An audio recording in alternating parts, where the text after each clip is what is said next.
Bom dia a todas e a todos. A gente vai dar início agora à nossa segunda mesa, no evento que comemora o Dia do Jornalista.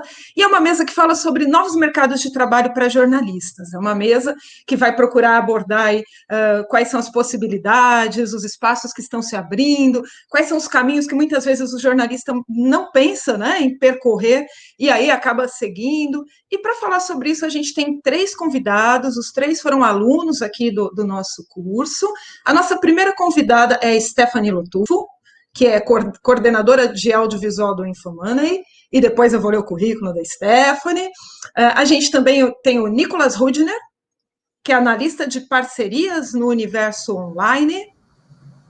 E aí, por fim, a gente tem a Dayana Ferreira de Lima, que é da Recicleiros, e eu já agradeço muito a presença de vocês, agradeço também ao Emir, que vai nos ajudar aqui nessa transmissão, o pessoal da TV Mackenzie, e ao professor Hugo Harris, que vai mediar essa mesa comigo, aqui ajudando a gente, né, nas perguntas, no chat. Convido todo mundo a participar, né, a perguntar, enfim, são todos ex-alunos, né, que vieram aqui bater um papo, que estão no mercado, têm várias experiências, então acho que essa troca é muito importante. E eu vou começar lendo o currículo dos nossos três palestrantes, iniciando aqui pela nossa Stephanie Lotufo. Como eu já disse, é coordenadora de audiovisual da Infomoney. Ela é jornalista formada pelo Mackenzie em 2009. Já faz tempo, Stephanie, foi minha aluna, especialista em relações internacionais pela FAAP. Por 11 anos foi produtora do Fantástico, da TV Globo, onde começou como estagiária. Cobriu majoritariamente ciência internacional e entretenimento. Foi 2 vezes indicada ao Emmy Internacional. Em 2020, migrou de área, saiu da TV e foi trabalhar com internet. Atualmente é coordenadora de audiovisual do Infomoney, maior portal de notícias do mercado financeiro, sendo responsável por toda a área de vídeo e podcasts. Obrigada, Stephanie. Agora eu vou ler o currículo do Nicolas Rudner, que é analista de parcerias no UOL, Universo Online. O Nicolas é formado em jornalismo também pelo Mackenzie em 2012, tem MBA em gestão de projetos pela Uniara e está cursando gestão da comunicação em redes sociais na Anhembi Morumbi. Há 11 anos trabalha como social media, tendo a oportunidade de conhecer as mais diversas alçadas da profissão. Produção de conteúdo, planejamento, anúncios, mensuração de resultados, dentre outras. Trabalhou para marcas como Turma da Mônica, Maurício de Souza Produções, Pinacoteca do Estado de São Paulo, Batavo, Electrolux, Skol, Fiat, em grandes agências como o Grupo Máquina. E a Dayana, vou ler também o currículo da Dayana, que é especialista em jornalismo ambiental, trabalha na Recicleiros. A Dayana é jornalista formada pela Universidade Presbiteriana Mackenzie e graduanda em gestão ambiental pela USP. Trabalhou em redações e consultorias especializadas em sustentabilidade e meio ambiente, acumulando experiência na confecção de relatórios técnicos e relatórios de sustentabilidade, e também em comunicação impressa e online e em revisão e edição de materiais socioambientais. No setor de educação não formal, atuou na elaboração de atividades e ateliês em arte e educação para sustentabilidade com roteiros socioambientais. Interessa-se por comunicação para sustentabilidade, educomunicação, negócios de impacto, educação formal e não formal, racismo estrutural, feminismo e participação social. Muito obrigada também, Dayana. A gente então vai iniciar, eu vou passar a palavra a cada um dos nossos convidados, cada um vai ter um tempinho aí para falar um pouquinho da sua trajetória. A gente vai iniciar pela Stephanie, e eles vão comentar um pouquinho, e aí, depois que os três falarem, a gente abre, então, para as perguntas que o professor Hugo vai mediar para a gente, tá bom? Então, agradeço muito a presença de todo mundo que está aí assistindo, participando, e principalmente a presença dos nossos convidados. Stephanie, fique à vontade, pode começar. Bom, primeiro, bom dia a todo mundo, bom dia, professora, bom dia, Nicolas, bom dia, Dayana, bom dia, professor Hugo, bom dia, pessoal. Enfim, estou acostumada a ficar no backstage, então qualquer coisa aí me desculpem um pouco a timidez, mas eu vim aqui contar um pouquinho da história, um pouquinho da minha carreira e falar um pouco de mercado de trabalho. Afinal, hoje, parabéns para todos nós, Dia do Jornalista, e futuros jornalistas como vocês são. Espero que eu contribua aí um pouquinho com esse papo. Eu trouxe uma apresentação que o Emir vai passar daqui a pouquinho para a gente. Mas a minha ideia é começar contando um pouquinho da minha carreira, falar um pouquinho do Mackenzie, falar da minha trajetória e chegar onde o que eu estou fazendo hoje, como eu enxergo um pouquinho do futuro, e depois a gente abre aí para perguntas. Então, Emir, você quer que eu passe? Você vai passando aí? Legal. Então, assim, como a professora disse, né, já faz tempo que eu entrei na faculdade, entrei em 2006 no Mackenzie, e eu escolhi ser jornalista muito antes disso, assim, e eu vou ser muito sincera, quando eu escolhi ser jornalista, eu queria ser jornalista porque meu sonho era ser repórter de futebol no rádio e cobrir eventos esportivos, Champions, etc. Mas a faculdade vai abrindo a sua cabeça, vai te mostrando um mundo muito diferente, às vezes, do que você imagina do óbvio, né? E eu fui, aos poucos, conhecendo outras disciplinas, outras áreas, outras coisas. E aí, um certo dia, como a faculdade já tem a ver com o meu começo de carreira, né, e a minha guinada ali de ir para a TV, eu fui fazer um trabalho de rádio na Câmara Municipal. Era um trabalho eu não lembro qual era o semestre, e aí a gente tinha que entrevistar um vereador, e eu fui à Câmara, e eu encasquetei que eu queria entrevistar o presidente da Câmara. Todo mundo queria entrevistar os de sempre, e eu falei, não, eu quero entrevistar o presidente da Câmara. E aí, enfim, eu estava lá, tinha uma colega minha que trabalhava no gabinete na época, e a gente estava conversando sobre estágio e tal. Acho que todos vocês, se não passaram, vão ainda passar por isso, que é o primeiro estágio, né? Quem vai me contratar se eu nunca tive experiência, né? E eu preciso de experiência para poder ter o emprego, enfim. E aí, por um golpe, também um pouco de sorte, lá tinha um diretor que me perguntou assim, você trabalharia de graça? E eu falei, por que não? E eu não poderia, pensando financeiramente, eu não poderia me dar esse luxo. Eu estudei de bolsa no Mackenzie na maior parte do tempo. Financeiramente seria importante eu ter um salário, mas eu precisava começar de algum jeito, e eu falei, vamos, quero aprender, e é isso que eu preciso nesse momento. E aí eu escolhi, optei, enfim, fui trabalhar na UTV, era uma TV pela internet, então imaginem só, em 2007, uma TV pela internet. Ninguém nem falava direito de YouTube, ninguém falava de nada disso, e a UTV já fazia um jornal diário, já tinha toda uma programação ao vivo na internet, com chat interativo, com tudo mais, meio que os primórdios do que a gente está fazendo aqui hoje. E eu trabalhava lá todo dia, eu ia religiosamente, todo dia às 6 da manhã, ficava lá até às 10 da manhã. E e aí, enfim, eu fui fazendo isso, sem ganhar um centavo, e fui aprendendo demais. E depois de uns 2, 3 meses, o Fernando Lancha, que era o diretor da UTV, era também diretor da TV Câmara São Paulo, e ele falou para mim, eu vou te contratar na TV Câmara para você começar a ganhar também o salário e fazer outras coisas. Então, eu comecei a trabalhar, fazer a jornada tripla. Eu trabalhava na Câmara, eu estudava no Mackenzie e ia para a UTV. Então, na Câmara, eu fiz de tudo um pouquinho. Então, assim, é super importante essa parte de experiência, gente, assim. Ir fuçando, ir aprendendo, ir entendendo. E aí, assim, o bichinho da TV foi me picando, porque você começa meio que, vou topar, e aí você vai descobrindo que, poxa, putz, eu gosto disso, isso é legal, eu gosto de fazer isso. E aos poucos eu fui entendendo o que era a TV e fui aprendendo várias coisas. A Câmara tem um papel super importante na minha vida. E aí, ao longo do tempo, eu fiquei quase 3 anos na Câmara, 2 anos, e eu prestei o estagiário, que é o processo seletivo da Globo, e eu prestei completamente, assim, vou fazer só para dizer que eu fiz. Eu nunca imaginei que eu ia passar, sinceramente, não é falsa modéstia, porque eram mais de 30 mil candidatos, era 29, 30 mil, sei lá, não lembro. E eu falei, vou fazer só para dizer que fiz. E passei. E aí, em 2009, eu fui para a Globo, eu entrei no estagiário, e o estagiário é um esquema muito parecido com o de trainee, que vocês vão vendo ali vão aprendendo de programa em programa, você muda de área todo mês, enfim, eu fui rodando muito lá dentro. E aí, logo quando eu entrei no meu mês de Fantástico, na escala, digamos assim, eu entrei e foi o dia que caiu o Air France. Eu falo que eu nunca esqueço essa data. 31 de maio de 2009 foi o dia que eu fui escalada para entrar no Fantástico, e por acaso foi o dia do acidente do Air France. Não sei se vocês se lembram dessa história. E aí, enfim, comecei ali a trabalhar ajudando muito na produção. Eu era estagiária, mas eu ajudava muito na produção. E aí, enfim, fui ficando no Fantástico, fui criando ali aquele laço, enfim, consegui ficar mais um ou dois meses ali, porque como era férias, eu conseguia fazer mais horário, porque na Globo é super certinho isso, não pode estourar tempo de estágio, essas coisas, nada, mas eu ficava lá meio escondida, digamos assim, fazendo o que eu gostava.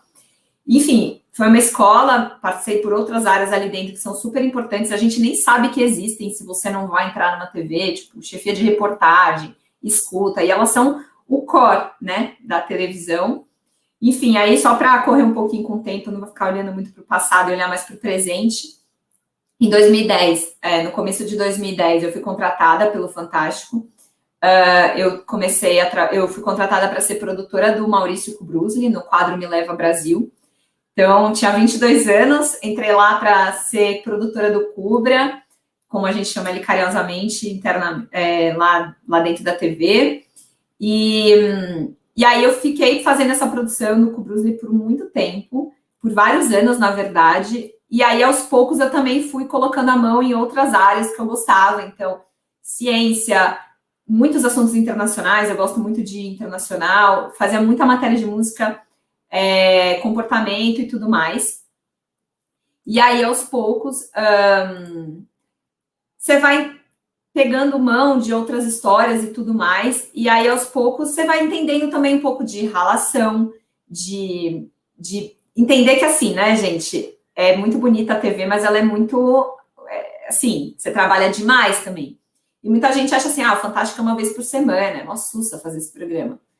E aí,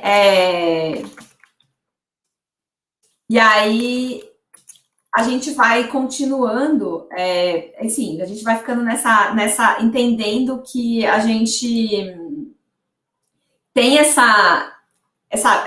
digamos assim, esses desafios semanais, né? Porque, assim, o Fantástico acontece domingo, mas na segunda, na terça, você já decide a pauta, mas tudo pode acontecer. Então, muita coisa virava ali quinta, sexta-feira, então, sábado, domingo, trabalhando e tudo mais.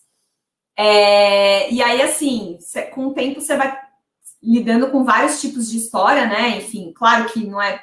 Tem coberturas mais marcantes, menos marcantes, mas, por exemplo, nessas aí que eu escolhi essas 4 fotos, gente, eu queria ter trazido até mais coisa, mas, assim, meu HD principal não estava aqui, então eu fui caçando o que deu.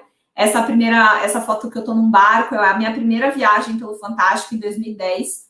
Eu fui para a Amazônia fazer um Me Leva Brasil de última hora, e é isso, sim, gente, é ralação. Vai na quarta, volta na quinta com material gravado. Essa do meio é uma outra história que eu contei, assim, é isso, né? A gente vai tendo vários tipos de história. São meninas, depois quem quiser me pede os links e a gente eu compartilho com vocês as histórias que vocês se interessarem ou mando para a professora, enfim. São meninas, essa do meio, são meninas que tiveram câncer em Passo Fundo, no Rio Grande do Sul. Essa história me marcou demais. E a comunidade toda fez um baile de debutante para elas, porque era o sonho de cada uma ter uma festa. E a gente levou o Luan Santana de presente de surpresa para elas no meio da festa. E foi muito emocionante, porque depois eu continuei acompanhando a saga delas, enfim. Tem um desfecho aí, toda essa história, e foi muito incrível. Então é isso, assim, você conta todos os tipos de história, né? Todos os tipos de coisa, assim, dos bons e maus momentos. E aí a foto da esquerda é uma foto que ilustra, assim, o quanto de gente está envolvida ali, né, numa produção. Era uma matéria, eu nem lembro direito, era algum filme da Disney que ia sair, e a gente inventou ali, e é isso, né, gente? Produção também é pensar no como fazer, não só, vou ligar para o entrevistado, vou ver se ele pode, é pensar no como, quando, fazer logística, fazer tudo. Então, isso aí era o time que foi envolvido numa gravação de uma matéria de 5 minutos de um lançamento de um filme da Disney. Então, que a gente inventou ali, vamos levar o Chris Pratt lá para gravar, enfim. Mas é isso, assim, é muita história legal, mas também tem as complicações, a cobertura de enchente, a cobertura de assalto, a cobertura de mortes. Então, assim, você vai vivendo um pouco de tudo. Aí deixa eu correr, porque senão daqui a pouco vai dar meu tempo. Aí, passando já para o próximo slide, assim, acho que as duas principais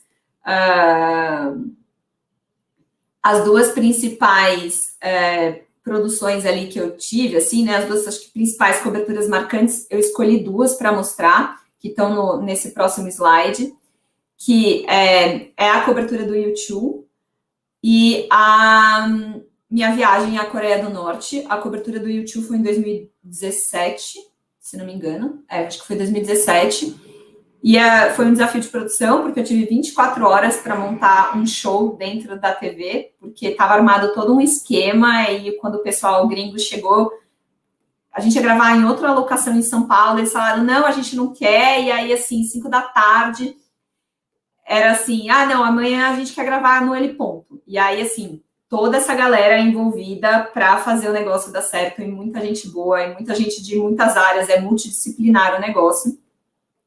E aí a gente fez o show do YouTube em cima do L Ponto da Globo, e a viagem à Coreia do Norte, que foi uma das indicações ao Emmy, que a gente foi à Coreia do Norte, eu, o Álvaro Pereira Júnior, repórter especial do Fantástico, e o Wellington Almeida, repórter cinematográfico. Nós fomos à Coreia do Norte em 2018 para mostrar os 70 anos da Coreia do Norte, e acabou também virando uma série para o Globoplay, essa nossa viagem.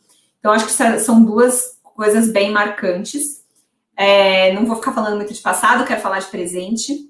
Depois, quem quiser, eu mando os links também dessas outras histórias.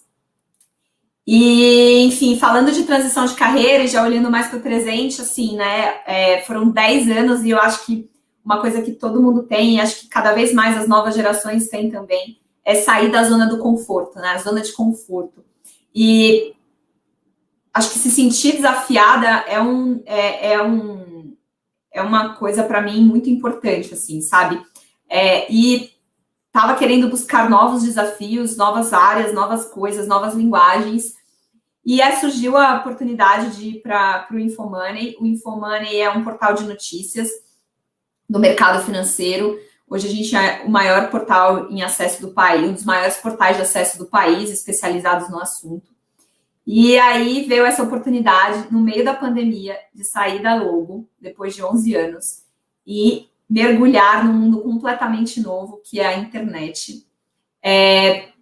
Um mundo com uma linguagem completamente diferente, com possibilidades muito distintas e muito incríveis, e muito que nos desafiam ainda mais, né? E num assunto que eu não cobria, que era mercado financeiro. Bom, vocês viram, eu falei de um monte de coisa, mas não tinha falado de mercado financeiro.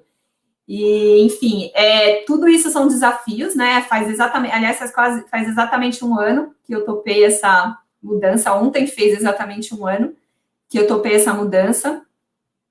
E aí se quiser passar para o próximo, Emi, por favor. E aí nesse mundo novo, né, a gente tem que entender várias coisas, né? Esse olhar novo para o mercado, né? Que, poxa, eu vim de uma mídia literalmente tradicional, assim, que a gente chama, né? De televisão, a Globo, toda aquela estrutura. E aí você mergulha na internet. A internet, ela é um oceano, né? Ela tem milhões de possibilidades, mas ao mesmo tempo é um oceano que já tem muita gente lá dentro nadando. Então, a gente tem que achar os caminhos para a gente crescer junto. E começar a pensar em jeitos diferentes que, enfim, na TV eu não pensava, porque é outra mídia, é outra maneira de trabalhar. E aí você começa a olhar coisas mais estratégicas, porque, assim, a internet, ela te dá dados demais. E aí eu trouxe, assim, um exemplo de um vídeo aqui que eu peguei para mostrar para vocês. A gente usa muito Analytics. A gente usa muito análise não só a visualização, mas quanto tempo a pessoa viu do vídeo, o que ela viu daquele vídeo. Não vai mais só no, acho que o pessoal gostou, acho que o pessoal não gostou. E a gente usa muito as razões, a razão para criar novos produtos também, né? E para pensar nos produtos que a gente já tem, como a gente pode evoluir, qual é o caminho que a gente tem que seguir. Então, estatística, e aí, assim, uma coisa que eu até brinco, eu tenho muitos amigos que fizeram GV, IBMEC, enfim, fizeram administração, etc. E eu sempre falei, gente, Excel é coisa chata. E hoje, assim, cara, Excel resolve muito a vida, assim, sabe? Então, um conselho que eu já dou é estudem Excel, mexam em Excel, porque isso aí, na nossa vida, parece que não, mas faz muita diferença, tá? Enfim, e aí essa transição foi me trazendo para esse caminho que eu tô hoje, que é o InfoMoney. Pode passar para o próximo. E aí, já para encaminhando aqui para o encerramento. Então, para quem não conhece o InfoMoney, a gente é um portal de notícias, a gente tem várias notícias, a gente cobre o mercado financeiro, a gente cobre com esse olhar para o mercado, mas, ao mesmo tempo, a gente tem todos esses produtos que falam com vários tipos de pessoa, e aí que eu convido vocês a conhecerem o InfoMoney e a seguirem a gente nas nossas redes, porque tem para todos os gostos. Se você já gosta de mercado por algum assunto, se você já é investidor, tem o jornal O Radar, o nosso diário de internet. A gente faz eventos que são mais segmentados para quem curte, então eu trouxe uma foto aí do Fórum de Fundos Imobiliários. Mas, não conheço nada, nem sei se eu me interesso por isso. A gente tem uma biblioteca inteira ali que a gente tem feito e tem criado, que é para novos investidores, gente que acha que, não sei se eu vou poder investir. Cara, entra, lê, entende, assiste os vídeos, são super didáticos. E tem os podcasts, o Zero ao Topo é um podcast totalmente voltado para o empreendedorismo, histórias incríveis das grandes empresas do Brasil. Toda semana tem um episódio novo, vale muito a pena ouvir. Stock Pickers é voltado para o mercado de ações e de uma forma não Faria Limer de fazer, digamos assim. Então, é super legal, super diferente, super descontraído. E o Outliers é um podcast mais especializado para quem curte fundos de investimento. Então, assim, aos poucos eu trouxe essa minha bagagem de vídeos e tudo mais, e estou aprendendo muito também com a internet e crescendo ali, né, junto com o meu time, junto com o pessoal todo. E aí, já entrando para a parte final, no último slide, já falando um pouquinho de futuro, o InfoMoney, eu acho que ele mostra para a gente como que, e eu tenho sentido muito isso, que é como a gente precisa ser multidisciplinar. Todas as áreas do InfoMoney são muito integradas, né? Enfim, eu tenho a área de vídeos ali que eu coordeno, mas eu converso muito com a redação, converso muito com a área de marketing, porque também vídeos conversa com marketing, porque tem produtos em marketing. A gente conversa com comercial para fazer branded content. Então, assim, no fim, você vai entendendo um pouco de tudo para poder crescer o produto como um todo, né? Que, no caso, é o InfoMoney, que é onde eu trabalho. E aí, assim, já falando de final, assim, estava pensando, o que é o futuro, assim, né, do mercado? Quais são os novos mercados, no meu ponto de vista, de quem veio de uma mídia tradicional e tô hoje na internet, que é a mídia, digamos assim, maior e atual, né? É digital content, gente. O futuro está no digital, independente de ser... qual é o tema que você está seguindo, mas eu imagino muito que seja esse o futuro, seja digital. Ao mesmo tempo, multitask, galera, é aprender a fazer um pouco de tudo. Claro, sempre ser bom em alguma coisa, mas entender um pouco de tudo. Então, assim, pega a câmera, aprende a gravar, aprende a editar, aprende a roteirizar, aprende a fazer um motion, mas aprende a fazer a entrevista. Então, assim, ser essa pessoa multitask hoje é o futuro. Claro que cada especialização vai ser válida aí para você focar, mas eu acredito, vendo hoje o modelo que eu vivo aqui no InfoMoney, que ser multitask faz muita diferença na hora de você pensar em futuro. Entender de digital, que eu já falei, entender de algoritmo, fuçar dado, analytics, mexer em Excel, saber fazer ali, olhar esses dados como um todo e saber olhar o produto que você o que você se interessa, o que você quer um dia trabalhar, sabe? Quero trabalhar na internet, cara, fuça, quero trabalhar com jornal, lê, entende. Assim, e é óbvio, né, gente? A carreira, como voltando para o final, para o começo, só para encerrar aqui, acho que o mais importante é fazer o que você gosta. Às vezes não vai ser do jeito que você imaginava. Então, assim, quando eu entrei na faculdade, em 2006, eu pensava, vou ser repórter de futebol no rádio. Corta para 2021, eu estou falando sobre digital content. E estou muito feliz, e é isso, a vida vai te levando para caminho, você vai entendendo outras coisas que você pode fazer.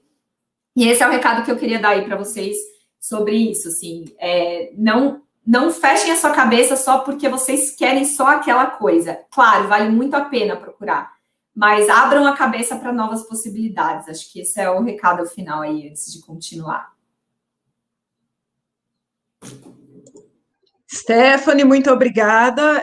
Eu acho que a tua fala teve a cara da nossa mesa mesmo, né? Essa coisa da mudança, né? De você se permitir. Espero que a gente tenha aí a oportunidade ainda na hora de responder as perguntas, de ouvir você falar um pouco mais, né, sobre essa sua transição e esses caminhos. Obrigada mesmo. Daqui a pouquinho a gente volta também com você para responder as perguntas. Eu passo agora, então, a palavra para o Nicolas Rudner. Vamos lá. Nicolas, então, mesma coisa, você tem aí um tempo para falar, contar um pouquinho da sua história para a gente, do seu trabalho, e, na sequência, depois que a Daiana falar, a gente volta com você também para as perguntas, tá bom? Fique à vontade. Deixa eu organizar a tela aqui, só um momento.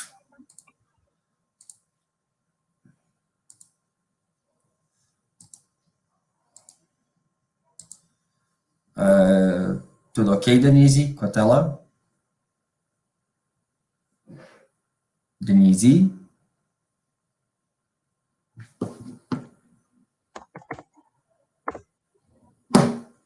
Tudo certo. Tudo certo? Tá bom. Tudo certo. Bom, pessoal,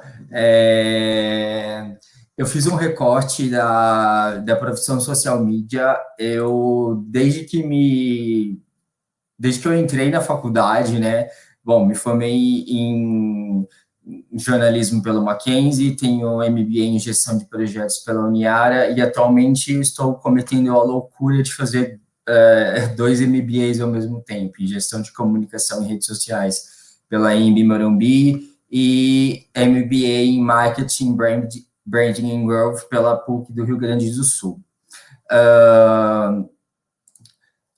O meu primeiro emprego foi como operador de telemarketing, então, assim, não durou muito tempo, mas logo no início da faculdade eu comecei a estagiar, então eu acho que eu fui um dos primeiros da minha turma que começou a trabalhar. Essas foram algumas das agências que eu trabalhei, algumas das contas que eu passei durante desses 11 anos. E, basicamente, no meu primeiro contato com redes sociais, eu tinha uma jornada dupla, mais ou menos como a Stephanie comentou. Então, eu escrevia matérias para o IG, que era o IG Estágio Trainee, e, na época, eu fazia gerenciamento de crise para redes sociais para o Michel Temer, no Facebook e no Twitter. Então, eu acordava às 8 da manhã, acordava bem antes, eu ia para a empresa, fazia um relatório, entregava esse relatório para a assessoria de Michel Temer às 8 da manhã, ia para o Mackenzie, porque o curso era de tarde, fazia a aula, voltava para o estágio, que não era já mais estágio, era freela, e entregava o relatório noturno, né? Então, basicamente, eu comecei já com o meu contato com mídias sociais, nessa coisa meio assim, toma que o filho é teu e conta manualmente, assim. Hoje existem milhares de ferramentas para você trabalhar com redes sociais, mas eu, basicamente, comecei ali na parte contando na unha mesmo, né? Fazendo contagem de polarização de menções ali na parte hard mesmo, né? Então, esse sou eu ali no meu primeiro dia de estágio, né? Literalmente chegando para fazer os relatórios ali em 2010. Eu não fazia ideia do que era monitoramento, muito menos polarização de menções, né? Eu tinha que avaliar as menções como positivas, negativas, neutras, separar isso e colocar em um Excel, porque na época acho que até existiam ferramentas, mas elas eram muito caras, e na época talvez a empresa não queria investir nisso.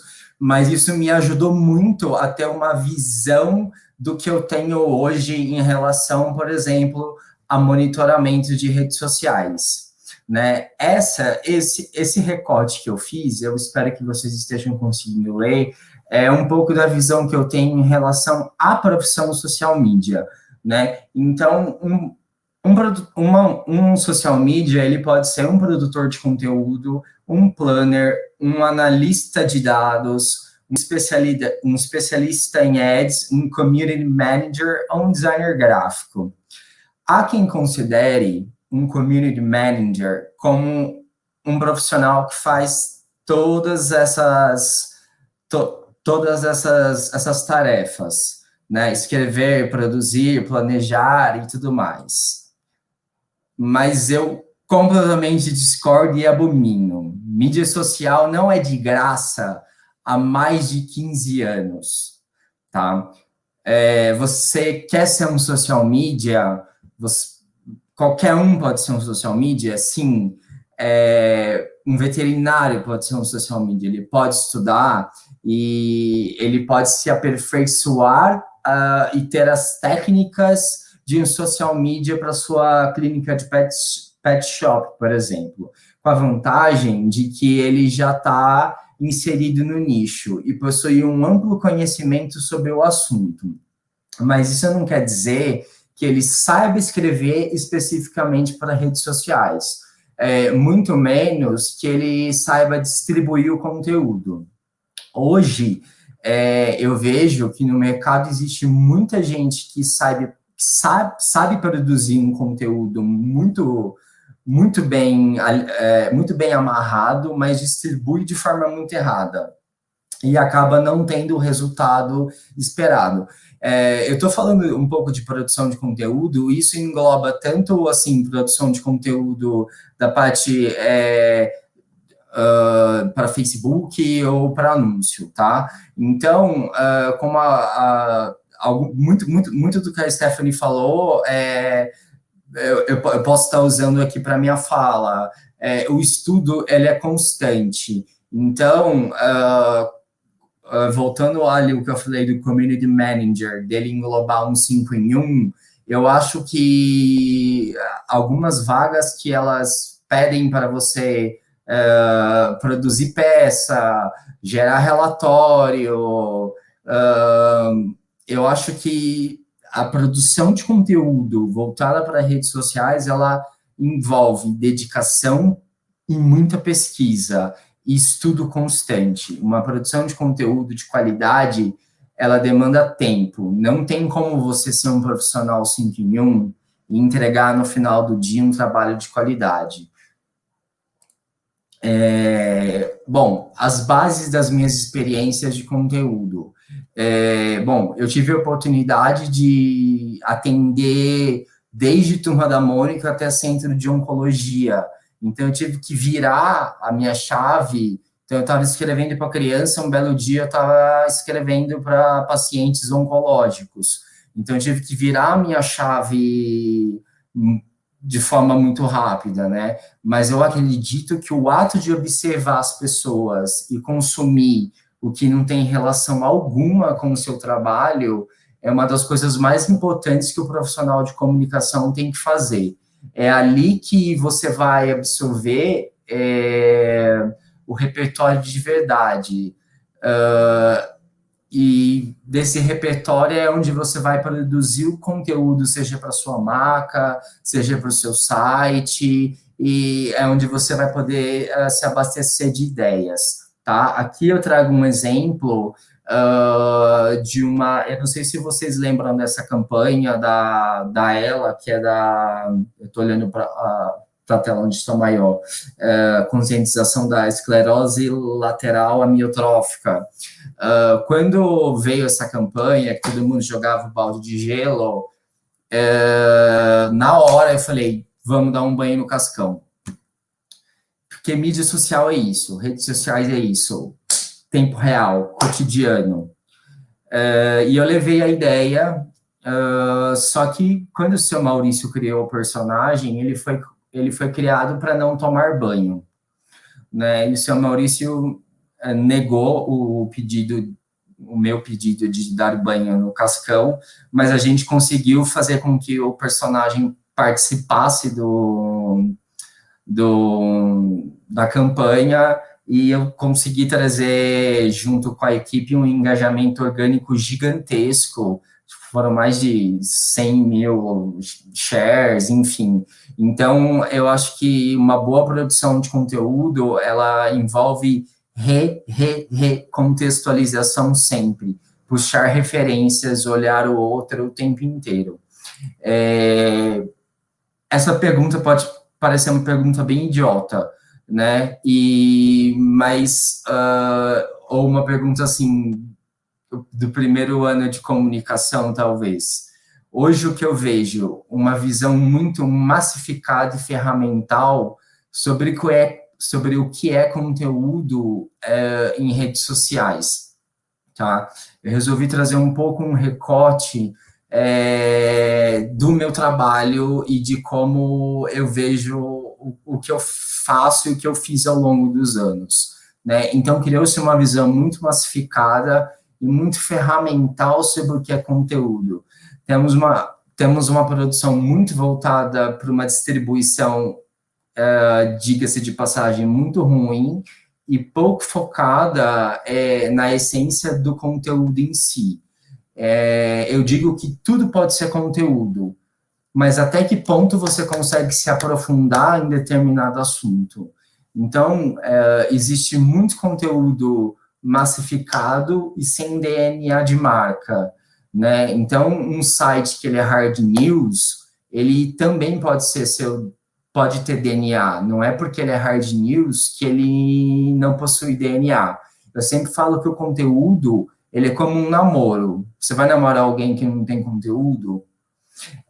No momento que você produz o seu conteúdo, que você está analisando, se a ação de scrollagem, de rolagem de feed, ela não foi interrompida e não chamou a atenção do leitor, e aí eu vou usar um termo um pouco técnico, se o conteúdo de topo de funil não foi eficaz, você precisa rever o seu conteúdo, né? Eu sempre digo que quando você opta por ser um produtor de conteúdo de redes sociais, você precisa ter a profundidade de entender que a sua postagem, aquilo que você vai escrever, vai virar um sentimento na pessoa que vai ler. Uma vez eu estava fazendo uma consultoria e eu virei pro cara e falei assim: ninguém está nem aí para o seu conteúdo. A verdade é essa. Ninguém está nem aí, nem para o seu conteúdo e nem para o seu site, até que você poste. Aí as pessoas começam a se importar, entendeu? Se o seu conteúdo não possui a essência da identificação da sua marca ou do seu site, ele vai ser vazio e o seu trabalho está sendo à toa. Há sites hoje que eles vendem kits de conteúdos prontos. Eu, particularmente, abomino isso, porque isso acaba estragando todo um trabalho de DNA de marca, de estudo de branding, de persona, coisas que eu acredito que vocês estudam na faculdade. Então, você acaba jogando dinheiro fora. Eu faço uma ressalva que conteúdo está atrelado a contexto. Uma pessoa que ela tira uma selfie na praia, posta e gera 1000 likes, no contexto dessa pessoa, ela produziu um conteúdo, sim, relevante para ela e para a audiência dela, para quem segue ela. O contexto, o contexto dita que quem dita o contexto é quem segue a pessoa, né? E existe muita controvérsia em relação ao conteúdo relevante. Tende-se a levar o conteúdo sério, o conteúdo técnico, como conteúdo relevante. Uma página de memes da Gretchen, por exemplo, para mim, é um conteúdo relevante, porque chama a minha atenção e faz eu parar a escrolagem da tela. Então, tem gente que confunde conteúdo difícil de se produzir com conteúdo relevante, o tal conteúdo rico. Então, uma foto de um pão que o padeiro tirou e publicou pode ser um conteúdo rico e gerar 2.000 likes. É muito importante ter a consciência de que conteúdo também é intenção. Uma foto um pouco mais despojada, ela pode ser um conteúdo rico para mim e não ser para a professora Denise, por exemplo. É uma questão um pouco muito ampla, talvez até um pouco filosófica, né? O contexto, ele pode estar atrelado... Eu trabalhei muito tempo com e-commerce, então ele pode estar um pouco atrelado às etapas de funil, atração, relação, conversão, mas isso seria papo para um outro momento, né? Então, entender o contexto aliado à dinâmica da rede social com que você está trabalhando é extremamente importante. Todos esses estudos foram muito importantes para com que eu conseguisse chegar hoje e estar trabalhando com mentoria, por exemplo, né? A minha guinada da profissão foi que, aos poucos, eu fui trabalhando com produção de conteúdo e hoje eu tenho uma cabeça mais voltada para a mentoria do que produção de conteúdo em si, né? E contexto também é teste.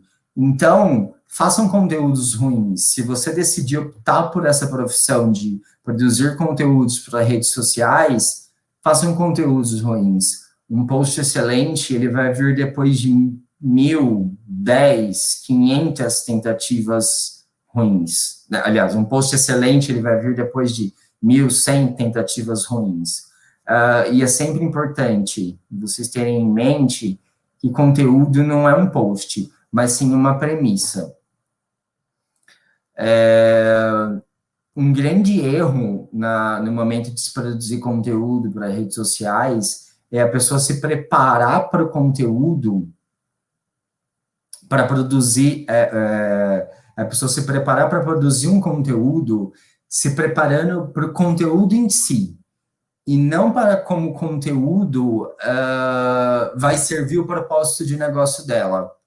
O conteúdo precisa gerar valor dentro daquilo que as pessoas conseguem consumir. Precisa ser uma cadeia meio que de retroalimentação. Eu produzo o conteúdo com um objetivo e esse objetivo me gera alguma coisa, senão não faz sentido. Então, você deixa de ser um produtor de conteúdo e você passa a ser um transmissor de conteúdo com uma responsabilidade em cima do conteúdo que você está produzindo, né? Principalmente se você for, sei lá, você estiver falando sobre saúde, enfim, é muito importante. Acho que essa palavra responsabilidade, ela é muito importante. Quando você opta por você ser um produtor de conteúdo de redes sociais, você ter responsabilidade em cima daquilo que você está escrevendo. Isso eu ouvi hoje eu escuto menos, mas eu ouvi e li a minha vida inteira. Mas é só publicar no Facebook, que não tem erro. Não, tem erro e a probabilidade de dar erro é enorme e eu vejo muita coisa dando errada. Muita coisa dando errada e em 99,99% dos casos, o erro está no conteúdo, tá? Aqui eu trouxe basicamente um estudo que eu tenho feito, isso é posso chamar de um organograma, de tudo que envolve a criação de conteúdo.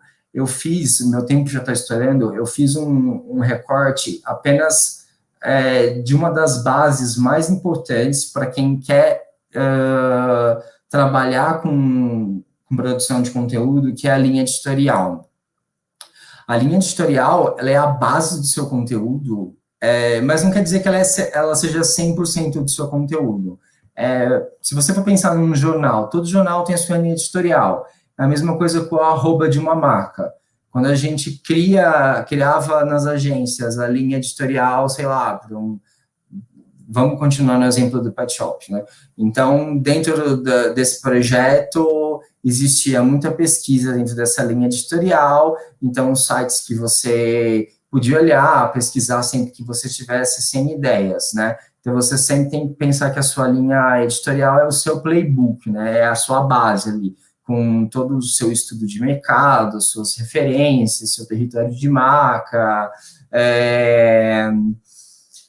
e outros conteúdos, como, tipo, datas comemorativas, que é um grande problema, memes, hypes, eles podem ter espaço dentro da sua linha editorial, mas eles precisam ter coerência com a sua marca, né? Por exemplo, o Pet Shop não faz sentido ele falar sobre, sei lá, o dia do mouse, enfim, um exemplo bem nada a ver, mas acho que dá para entender, né? A linha editorial olha o seu processo criativo de ideias. E ninguém quer informação o tempo inteiro. Eu trouxe o meu fofíssimo cachorro, que é o Vicente, e então o conteúdo, eu sempre falo de conteúdo Kit Kat. É necessário você pensar que você precisa expandir a sua linha editorial, o seu ecossistema de social media, né? Então a gente quer um conteúdo Kit Kat no meio de tanta informação. A estratégia de conteúdo para redes sociais, ela não pode ser estática. Afinal, você ganha e perde audiência diariamente. Se o público se renova, o seu conteúdo precisa se renovar também, né? Se você for ver a Globo, por exemplo, de forma cíclica, ela renova as novelas e os programas de humor dela. Por quê? Porque ela sabe que o público dela está mudando.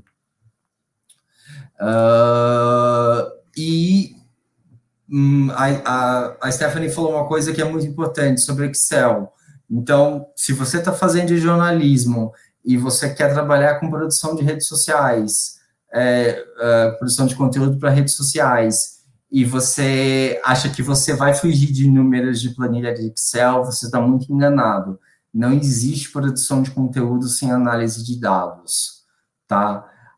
Se você não mensurar, não metrificar o que você está produzindo, você nunca vai saber se está certo ou errado, entendeu? Então, aí é uma conversa ainda maior de metrificação, de KPIs e tudo mais, né? Porque o conteúdo precisa ser cada vez mais assertivo. E com a pandemia, as pessoas estão cada vez mais intolerantes a alguns tipos de conteúdo. Então, por isso que a metrificação se torna cada vez mais importante, né? Eu deixei aqui algumas sugestões de alguns livros e de um documentário em relação que podem ajudar tanto na produção de conteúdo quanto um pouco na parte.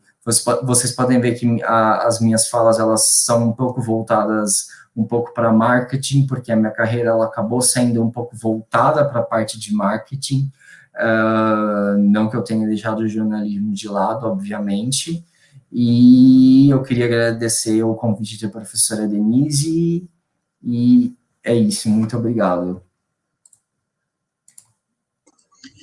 Nicolas, muito obrigada. O Nicolas deu uma aula aqui para a gente estava comentando aqui no WhatsApp, aqui, o professor André falando, obrigada mesmo, Nicolas, muito relevante o conteúdo que você traz, enfim, depois eu quero seu material aí, eu quero trocar mais figurinhas, já te disse isso, falei, vamos escrever alguma coisa, Nicolas, já convidei, o Nicolas já deu um spoiler aqui, né, acho que ele tem muita coisa legal. Eu quero. O chat está bombando, né, cheio de pergunta para você, também para a Stephanie, então daqui a pouquinho a gente chega nelas, obrigada mesmo, tá, até daqui a pouco. Agora eu vou passar a palavra para a Dayana. Oi, Dayana, que foi me orientando, né, Dayana? Sim, um prazer já faz tempo. Muito feliz em tê-la aqui, Dayana. Mesma coisa, então, a gente abre para que você faça suas considerações e daqui a pouco a gente volta com todo mundo para as perguntas, tá bom? Muito obrigada já por ter vindo, ter topado o nosso convite e fique à vontade. Oi, gente, bom dia a todos e todas. Primeiramente, quero agradecer a professora Denise pelo convite e falar que eu estou muito feliz, né, de dividir essa mesa com o Nicolas e com a Stephanie, né? Foi um prazer, assim, está sendo um prazer ver vocês falando. Muito obrigada. Emir, pode colocar, Emir, a apresentação, por gentileza. Bom, eu vou começar aqui, né, com isso, primeiro PPT. Bom, vou falar sobre a minha trajetória, né, pessoal e profissional, e falar para vocês por onde eu passei e onde eu estou hoje, como eu trilhei esse caminho até estar hoje na Recicleiros, uma empresa de impacto socioambiental. Bom, pode passar, Emir, primeiro slide. Aí coloquei aqui jornalismo e direito, né? Por que eu coloquei jornalismo e direito? Eu sempre fui uma criança muito inquieta, muito falante, sempre questionava as pessoas sobre o que acontecia no mundo, por que as coisas aconteciam, e eu sempre tinha na cabeça que havia alguma coisa errada em algumas situações, né? E eu queria resolver essas situações, mas não sabia como resolver essas situações. A primeira vez que eu me deparei com o desafio de resolver as coisas erradas, né, que eu via, foi reivindicar a utilização de uma sala de informática no meu colégio. Eu estudei no colégio público, na periferia de São Paulo, chamado Gomide. Existia uma sala, o colégio recebeu uma verba para uma sala de informática, que tinha o nome Sala de Informática, embaixo, alunos. E os alunos nunca utilizavam essa sala. Eu achava estranho, se é para aluno, por que o aluno não pode utilizar? E aí fui até a diretora questioná-la sobre isso. Falei, peraí, existe uma sala para alunos, né, mas os alunos não usam. E ela falou assim, olha, os alunos não usam porque não tem ninguém para supervisionar os alunos, porque os alunos quebram a sala de informática. E aí eu voltei com aquela pulguinha na cabeça, voltei para casa, voltei para a sala de aula, e um professor de história, 2, 3 semanas depois, falou sobre o Grêmio Estudantil. E aí eu falei, nossa, acho que é uma forma de organização, quando se tem um Grêmio dentro de uma escola, reivindicar alguns direitos, né? E aí eu fui e chamei alguns alunos para participar desse Grêmio, estudei o que era Grêmio, como funcionava, convidei alguns amigos, fizemos as chapas, ganhamos e fomos falar com a diretora, e essa sala acabou abrindo, né, os alunos puderam usar, claro que 2 alunos, né, por sala, porque era uma sala com 20 computadores, a gente sabe que numa escola pública a sala é um pouco mais cheia que uma escola particular, e a gente acabou conseguindo usar essa sala, uma vitória. E aí eu pensei, é aí que eu vou estudar direito. Vou estudar direito. Opa, meu celular caiu, vou estudar direito. E aí minha mãe também queria que tivesse uma advogada na família. Muitos estudantes vão se identificar e falar, nossa, minha mãe queria que eu fizesse engenharia, meu pai queria que eu fosse médico, mas eu quero fazer outra coisa. Minha mãe sempre quis, né, que um dos filhos fizesse direito. Eu falei, é agora que eu vou fazer direito, que massa, encontrei a minha vida profissional aí depois dessa conquista, né, junto à diretoria. E durante ainda a minha estada nesse colégio, nós fomos convidados, né, para participar num programa chamado RG. Não sei se todo mundo conhece, é um programa da TV Cultura, e quem comandava esse programa era a Soninha, um programa parecido com o do Serginho, Altas Horas, né? E aí, naquele momento, eu me apaixonei pelo jornalismo, mas não pelo jornalismo televisivo. E aí eu fiquei com aquilo na cabeça, as pessoas falavam assim, olha, você fala bem, você se posiciona, você gosta de falar, que tal o jornalismo também? E aí primeiramente prestei direito, não passei, prestei uma vez, no meio do ano, prestei no Mackenzie, inclusive, prestei a segunda vez na USP, não passei, e aí minha mãe uma vez falou assim, faz o que você quiser. Se você quiser, você pode fazer. Aí eu tirei aquele peso das costas e fui fazer jornalismo. Pode passar, Emir, por gentileza. Aí você pode estar se perguntando, ela saiu do direito, foi para jornalismo, mas qual a relação entre jornalismo e gestão ambiental? Será que dá liga? Será que dá match? Eu vou falar sobre esse assunto um pouquinho mais para frente. Mas fique pensando como a área do jornalismo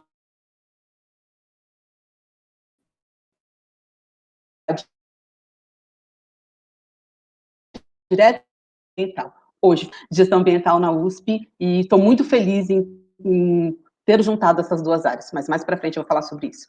Pode falar, Emir. Pode passar, Emir, desculpa. Isso, eu vou falar um pouquinho aqui sobre as minhas experiências, né? O nome da mesa é como novos mercados. E aí você pode estar se perguntando, mas como eu vou achar, como eu vou encontrar esse novo mercado? Na minha época de estudante, eu já procurava esse novo mercado, né? Eu fiz um curso de radiojornalismo. Por que eu fiz esse curso? Eu fiz uma matéria de rádio com a professora Denise, e lá eu entrevistei o Sidney Magal. Chapola, como âncoras, né, desse jornal, e aí me interessou o radiojornalismo, a minha paixão é o radiojornalismo hoje também. Fui fazer um curso de radiojornalismo. Fiz o curso, gostei pra caramba, me apaixonei. E aí veio uma outra matéria de assessoria de imprensa. E aí, se eu não me engano, foi a professora Denise, inclusive, que falou sobre gestão de crise. E eu falei, gente, que coisa interessante. Gestão de crise me parece muito bacana. Será que rola? Será que não rola? Fui fazer um curso rápido de assessoria de imprensa para entender um pouco como funciona essa gestão de crise. Isso em 2008, eu entrei em 2007, na Mackenzie, em 2008, 2009.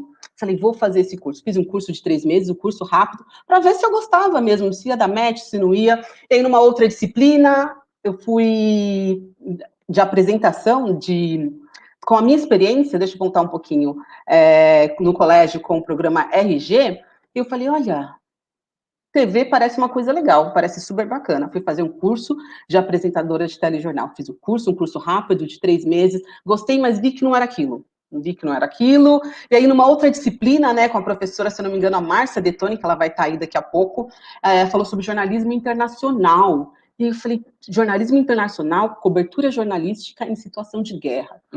Me parece interessante. Vou fazer um curso rápido para ver se rola, se dá match. E se eu gosto, já para ir canalizando onde eu quero entrar no jornalismo, né?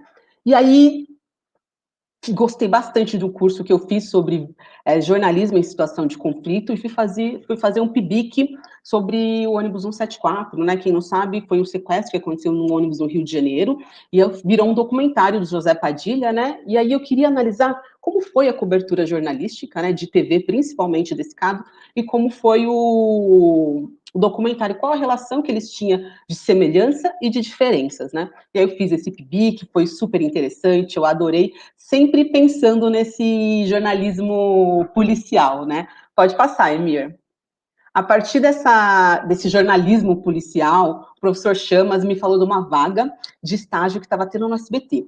E aí era para trabalhar no Boletim de Ocorrência, um jornal policial na época, né? A gente pode tratar como um jornal policial, televisivo. Fui trabalhar e me apaixonei. E já falei, puxa vida, vou para a área de jornalismo policial. Porque eu trabalhava com cidades, cobri a área do Nordeste, Campinas, aqui em São Paulo, e gostava muito dessa área de estar na cidade, de denúncia, de estar por trás da informação que quase todo mundo finge que não existe, mas existe, e que o jornalista tem que passar essa informação, querendo ou não, né? Hoje a gente está numa pandemia, o jornalista hoje trabalha em situação de guerra, ele reporta as informações que praticamente situação de guerra, né, que as pessoas precisam saber o que está acontecendo no Brasil e no mundo com relação à pandemia, né. E aí trabalhei também aí com o SBT Brasil, a Copa do Mundo aqui do Brasil, na África do Sul, as eleições de 2010, e descobri um pouco de esporte em geral. Foi uma experiência super bacana, mas foi uma passagem um pouco curta, mas com muito aprendizado lá no SBT.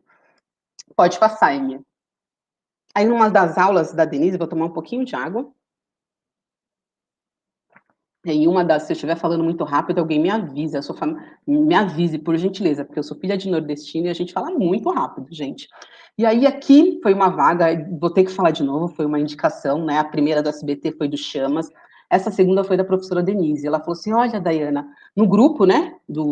Nem existia Facebook, mas era num grupo que a gente conversava sempre, na sala de aula, sempre trazia algumas vagas. E ela falou: olha, Dayana, tem uma vaga assim, assim, assim. Eu e os meus amigos nos candidatamos e eu passei no processo seletivo e fui lá como estagiária trabalhar com relatório de sustentabilidade, né? Trabalhar com metodologia GRI. E aí foi nesse momento que eu pensei, nossa, será que eu consigo juntar duas áreas aparentemente diferentes? Será que eu consigo juntar as áreas verdes na época, né? A gente chamava de áreas verdes com jornalismo. Foi nesse momento que eu falei, puxa vida, será que rola juntar essas duas áreas? E o que eu fazia lá, né? Jornalismo específico, né, para sustentabilidade e meio ambiente. Dentro desse relatório, você pode estar se perguntando, o que é um relatório de sustentabilidade? Um relatório de sustentabilidade tem como objetivo principal descrever os impactos ambientais, sociais e econômicos de uma empresa, né? E para que ele serve? Ele serve para mensurar, divulgar e prestar contas para todos os stakeholders aí e colabora para a tomada de decisão das empresas, para que elas tenham a melhor decisão com relação aos impactos sociais, econômicos e ambientais que ela tem numa cidade, numa região. Pode passar, Emir. A partir daí, olha, gente, eu sou geminiana com ascendente em Gêmeos, eu já fiz de tudo na minha vida. Já fui pacoteira de supermercado, o Nicolas falou aí que trabalhou com telemarketing, já fiz de tudo, já fui patinadora de supermercado, mas vamos voltar aqui, senão eu vou ficar falando, vou perder o tempo aqui, vou falar mais do que devia. Bom, aqui é uma experiência que eu posso falar que eu trabalhei com uma editora.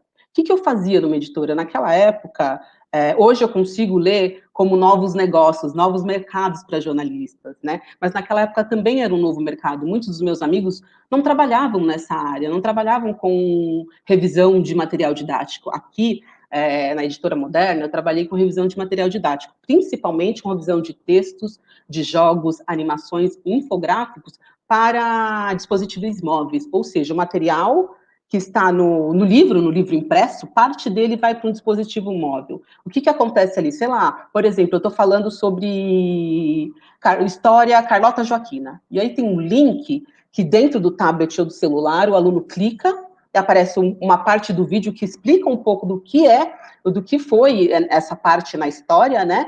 E aí a gente conseguia fazer toda essa revisão de texto, de vídeo, de infográfico dentro desse material. E aí eu já coloco aí como uma área aí que é fora, entre aspas, das áreas mais tradicionais aí do jornalismo. Pode passar, Emir.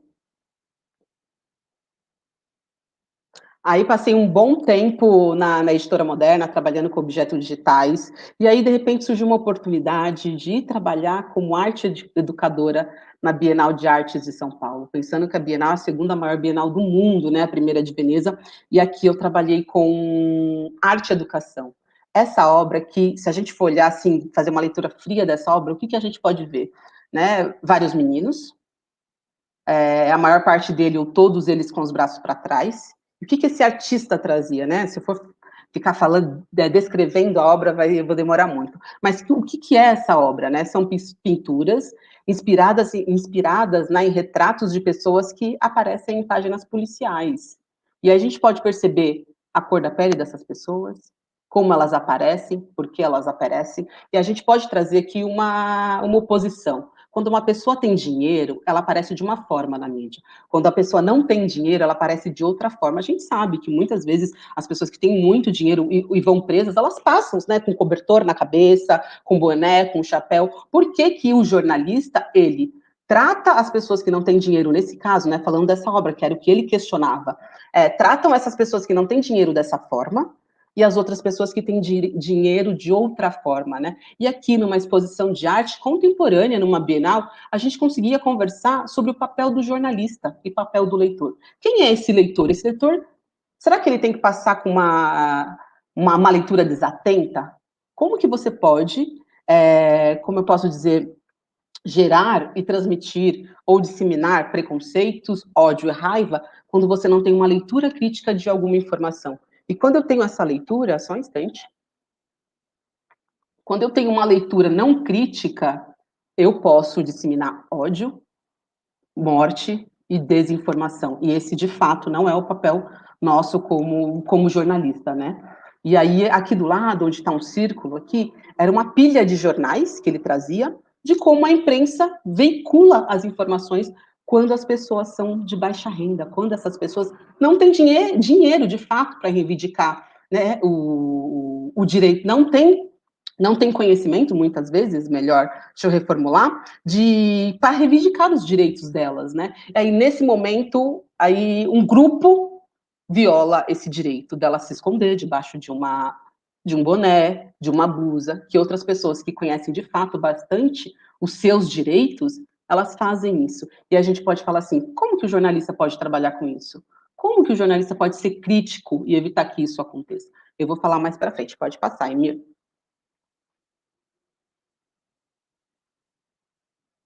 Agora eu vou falar sobre a minha experiência na Recicleiros, o que eu faço hoje. Eu trabalho numa empresa, né, de impacto socioambiental, e que eu trabalho especificamente com soluções de negócios para problemas socioambientais.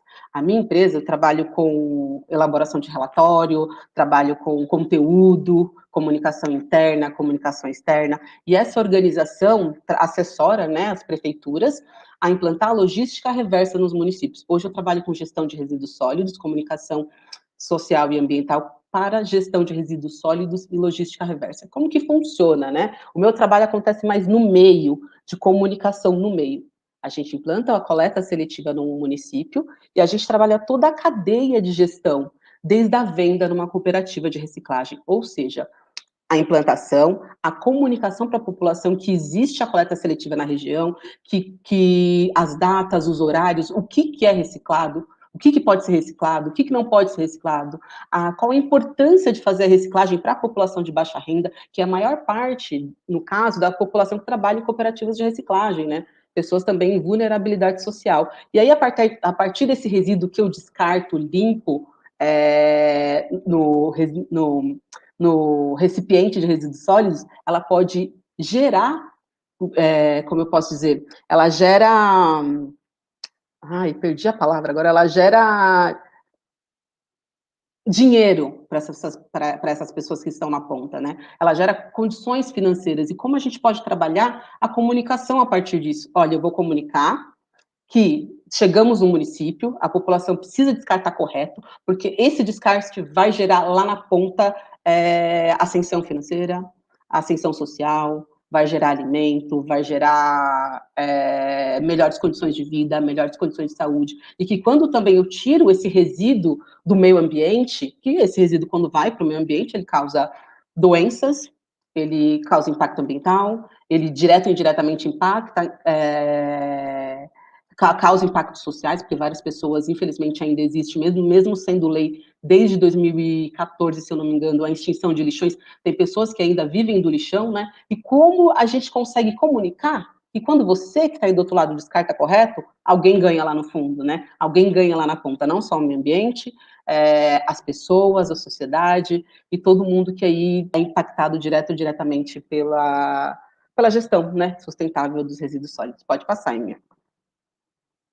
E aqui, chegando no finalzinho, vou falar um pouquinho, vou falar bem rápido, que já devo ter estourado o meu tempo. Você vai me perguntar novamente, deixa eu reforçar, já falei lá atrás sobre o que é novos mercados, como que eu posso achar esse novo mercado, onde ele está, em que momento que eu vou encontrar essa coisa, né, de novos mercados. A minha dica é fazer cursos.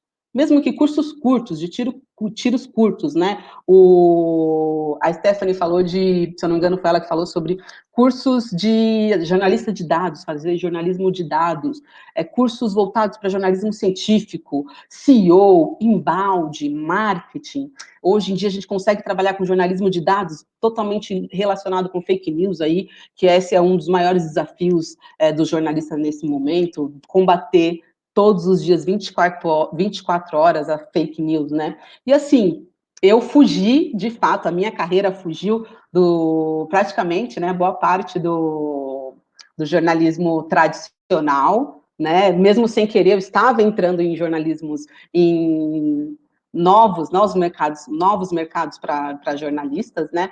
E aí é isso, eu deixo meu recado para vocês que, assim, se vocês querem achar esses novos, né, mercados, a ideia é prestar atenção nas disciplinas, fazer cursos curtinhos para ver se você gosta, se você não gosta, se dá match, e a partir daí você mesmo descobrir seu novo mercado, e de repente esse novo mercado é um novo mercado também para a sociedade, é um novo mercado para o mundo, assim, e aí você consegue mudar de alguma forma o mundo de alguém, porque para mim essa é a função do jornalista, comunicar de forma clara e objetiva, pensando, né, que a comunicação, as pessoas têm direito à informação, né, e é a nossa missão, comunicar de forma clara e objetiva, e no final, e no começo, no meio, combater as fake news.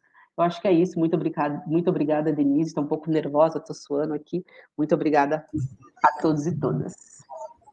Muito obrigada, Dayana. Eu estava aqui ouvindo você falar e me lembrei daquela menina lá do primeiro semestre, né? E eu fui ficando até meio emocionada, assim, porque você foi para vários caminhos, tal, mas essa coisa sua, né, da informação como interesse público, né, de buscar caminhos para fazer coisas pelo mundo, né? Eu vi aí ainda, né? Tanto tempo depois, você passou por tantos caminhos e você está carregando isso ainda. Obrigada, viu, pela sua fala. Você também, assim como os outros palestrantes, foi mostrando novas possibilidades de mercado, né? E são muitas, e no caso você foi abrindo algumas possibilidades também. Eu acho que isso é um exemplo muito bom. Obrigada mesmo, viu? Ótimo ouvir você eu que agradeço. A gente tem que fissurar o sistema, né? A gente tem que entrar pelas brechas.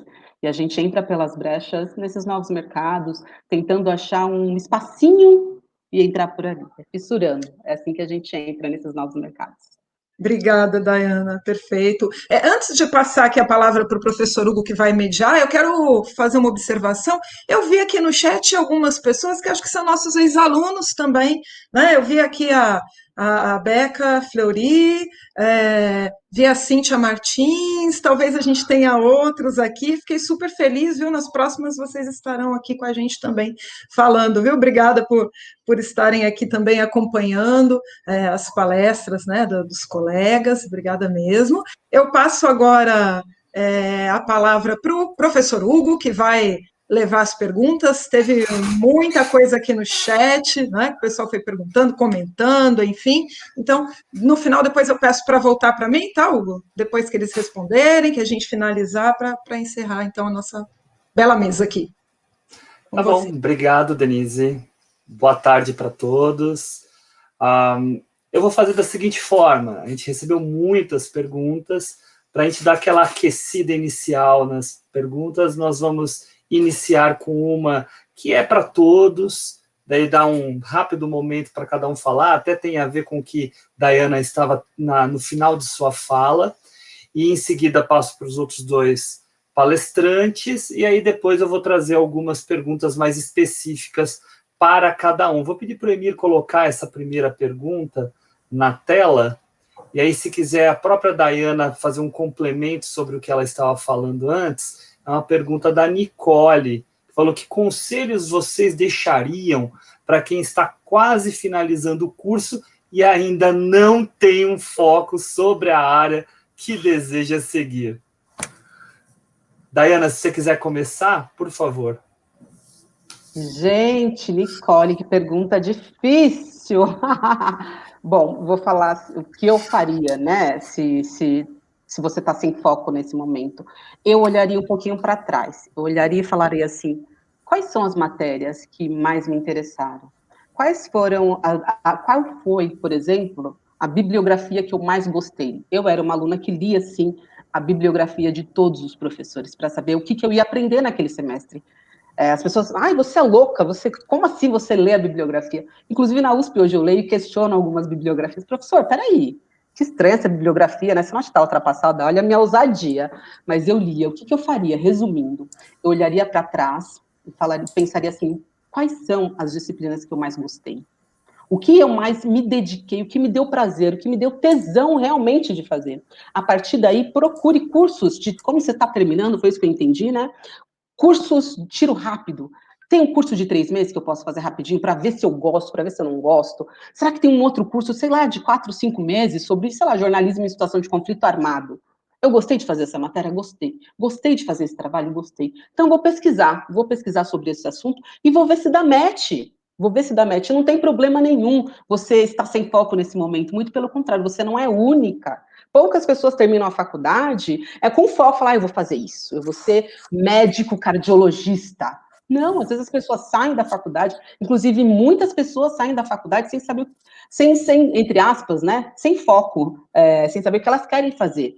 Mas é isso, você não está sozinha nesse barco, mas a minha dica é: olhe para trás e veja o que você mais gosta de fazer, que você tem tesão de fazer, que você acha que você iria acordar de manhã e falar: caraca, eu gosto de fazer isso, eu acho que rolou essa matéria, eu acho que rolou esse trabalho, nossa, eu li essa bibliografia que me fez repensar algumas coisas. Volte naquele material grifado e fale: nossa, fale para você mesma: Nossa, será que dá para fazer alguma coisa relacionada a isso? Ligue, mande mensagem para um professor. Professor, lembra daquela sua matéria XYZ? Tem uma bibliografia que fale sobre esse assunto? Pode trazer alguma coisa para mim? Sempre questionar. O jornalista tem que questionar tudo e todos. E faça isso, eu acho que essa é a minha dica nesse momento aqui. Mas vou pensando em outras coisas aqui. Tá bom? Espero ter ajudado, Nicole. Obrigado, Dayana. Vou passar para a Stephanie também. Stephanie, por favor. Eu acho que eu vou um pouco na linha da Dayana, e o que eu falaria, assim, para complementar, eu diria, assim, que 3 coisas, né? A primeira é procura assuntos que te interessam, não só acadêmicos, mas da vida. O que te interessa? Não sei, é educação, é meio ambiente, é rede social, é mercado financeiro, o que te interessa? O que chama a sua atenção? Acho que começa daí, né? Seria a primeira coisa que eu pensaria, assim, né? A segunda coisa, e não estou falando que tem que ser nessa ordem, tá? Outra coisa que eu pensei aqui, enquanto a Dayana respondia, poxa, conversa com pessoas, faz network, liga para o seu colega que está fazendo tal coisa, pergunta como é seu trabalho, o que você faz, qual é o seu dia a dia? Para você ver se te interessa ou não, porque às vezes você olha de fora e você fala, nossa, isso deve ser muito legal. E você vai conversar com a pessoa e você fala, putz, essa descrição de trabalho não me interessa. Ou o contrário, nossa, não imaginava que dava para fazer isso. Pô, legal, parece interessante. E aí vai vendo as questões práticas, né? Também, pô, isso parece legal, isso não parece. E abre a cabeça, abre a cabeça. Trazendo até um pouco do meu exemplo, assim, poxa, dentro da XP tem várias áreas que tem jornalismo. E não são só nas óbvias. No InfoMoney, que é onde eu trabalho, ou no PR, que é a Relações de Comunicação. Tem gente que é jornalista na Expeed, que é a XP Educação. Tem gente que é jornalista no marketing. Tem gente que é jornalista em várias outras áreas. E você pode fazer coisas muito além do óbvio de vou trabalhar numa redação ou vou trabalhar numa assessoria. Acho que a Dayana trouxe muito essa cultura dela, né? De, pô, vai fuçando, vai achando as brechas. E aí eu acho que a última coisa é testa. Não tem outra coisa a não ser, putz, não sei o que eu faço. Testa. Tentativa e erro. O máximo que vai acontecer é você perceber que isso não é para você. E aí você vai mudar. E aí você vai encontrar o seu caminho uma hora ou outra. Acho que é isso, sim. Espero que tenha ajudado, Nicole.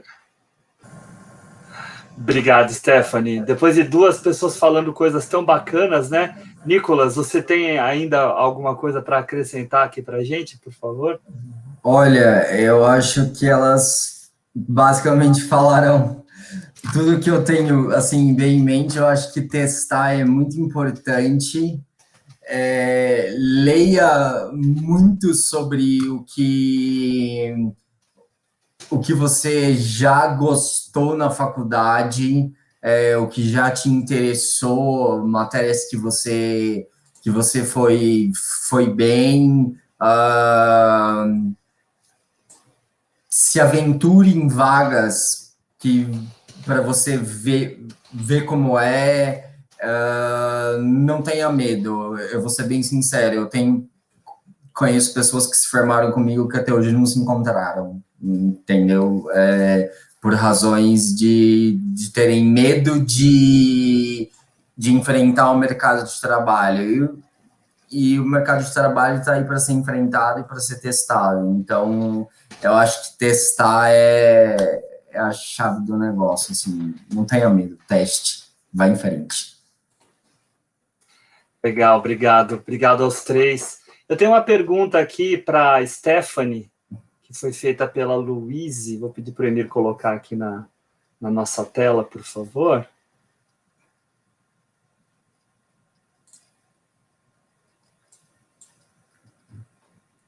Aqui. Stephanie, vocês utilizam os recursos de SEO e copyright para produzir os conteúdos da InfoMoney, né? Como você enxerga essas novas linguagens digitais dentro do jornalismo? Luiz, a gente usa sim SEO. Para quem não sabe, SEO é um mecanismo de busca, né, para otimizar mecanismo de busca, Google, YouTube, etc. A gente usa bastante isso. tem uma pessoa responsável por isso lá dentro, e aí, falando um pouquinho do que eu disse ali no final, né, a cobertura hoje ela é muito pautada por isso também, de o que tem sido mais procurado, ou como a gente pode ranquear melhor isso, quais são as palavras-chave que a gente vai usar, quais são os temas que as pessoas estão se interessando mais no momento. Então, tudo isso ajuda a gente a criar, não só nos vídeos e nos podcasts, mas no site como um todo, a nossa cobertura. Então, por exemplo, vou dar um exemplo prático. Imposto de renda. Imposto de renda é um assunto que as pessoas buscam. A gente faz ali, enfim, a Yael Pérez, que é a responsável por SEO, passa para a gente assim, ó, pessoal, os assuntos mais procurados são esses, ó, ano passado isso aqui funcionou melhor, isso aqui performou mais, isso aqui performou menos. E a gente cria as estratégias de conteúdo muito baseadas nisso. Então, sim, é super importante. E a gente vai calibrando isso, né? Pô, tá indo mais para esse lado, vamos mudar um pouquinho o foco, tá indo mais para o outro, vamos mudar. E eu acho que, assim, já respondendo a sua segunda pergunta, como que eu enxergo essas novas linguagens, né? Eu acho que elas são o caminho ali, né? Você consegue conversar com pessoas muito diferentes, né? Então, usando o meu case de Infomoney, que é o que eu tenho experiência no momento, dentro do nosso canal, a gente tem vídeos que são super, hiper, ultra didáticos, que a gente fala que é para o iniciante, para o investidor iniciante, a pessoa que quer aprender, a pessoa que, putz, estou disposta a entender e eu não sei nem por onde começar. E a gente tem também, dentro do mesmo lugar, no mesmo espaço, um conteúdo muito mais denso, que a gente já fala para as pessoas assumindo que elas sabem do que a gente está falando, de conteúdo, de conceitos e tudo mais. Então, eu acho que isso é muito democrático. Então, faz com que o jornalismo acabe sendo democrático dentro desses espaços digitais. Espero que eu tenha respondido a sua pergunta. Obrigado, Stephanie. Eu tenho uma pergunta agora aqui para o Nicolas. Vou pedir para o Emir colocar, enquanto isso eu já vou lendo, né? Qual a sua visão sobre a leitura do like no Instagram, por exemplo? Né? Às vezes a Suelen, né, percebe que os vídeos têm 3.000 visualizações, mas apenas 50 likes. Eu vejo isso acontecer também comigo, tá? Não 3.000, né? Porque não tem tanta gente olhando minhas coisas, mas é muito diferente, muito distinta, né, entre uma coisa e outra. Como é que você enxerga isso, Nicolas? O like nasceu morto já, né? Então, é uma métrica que eu, basicamente, para analisar, eu descarto. Isso é uma visão bem pessoal minha, depende aí dos seus objetivos, da sua metrificação, dos seus KPIs, mas like está na primeira camada, e você precisa sair da primeira camada de metrificação e ir para as outras, tá? Por exemplo, existe um tipo de metrificação que se chama Share of Voice, que é a quantidade de conversas que se geram dentro das suas publicações. Então, por exemplo, se eu fosse fazer uma análise para um cliente, eu daria muito mais importância para community shares, para tentar ver o tanto que gerou de conversa e de viralização de um post, do que de like. Like não quer dizer nada. Então, eu acredito que é uma métrica que já nasceu morta. Praticamente, eu não vejo muita importância no like. Talvez visualizações seja bem mais importante do que like. Tá ótimo. Obrigado, Nicolas. Professora Denise tinha uma pergunta para fazer aqui para a Dayana. Então, vou dar a palavra para ela. Por favor, professora. Ok, obrigada, Hugo. Dayana, você é jornalista e você também, dá para ver, né, em vários momentos na sua fala e na sua trajetória profissional, você também é ativista, né? E hoje você trabalha com o meio ambiente. Então, a minha pergunta vai nesse sentido, assim, como é que é uma dica aí para o pessoal que quer trabalhar com o meio ambiente ou com outras questões que envolvem ativismo, como é que a gente faz isso sendo jornalista e nesse mundo que está tão complicado, né, tão agressivo, em que as causas que você defende muitas vezes geram tanta polêmica e uma agressividade mesmo que vem de todas as partes, né? Você teria alguma dica? Como é que você faz para lidar com essas questões? Enfim. Oi, professora, que pergunta complexa, né? Primeiro, assim, estudar. Com relação às questões de racismo, vou falar de racismo, né? Que eu sofro diretamente na pele. Algumas pessoas acham que eu sou especialista em informações sobre racismo, sou um Google para dar informação, né? E às vezes eu não quero falar sobre esse assunto.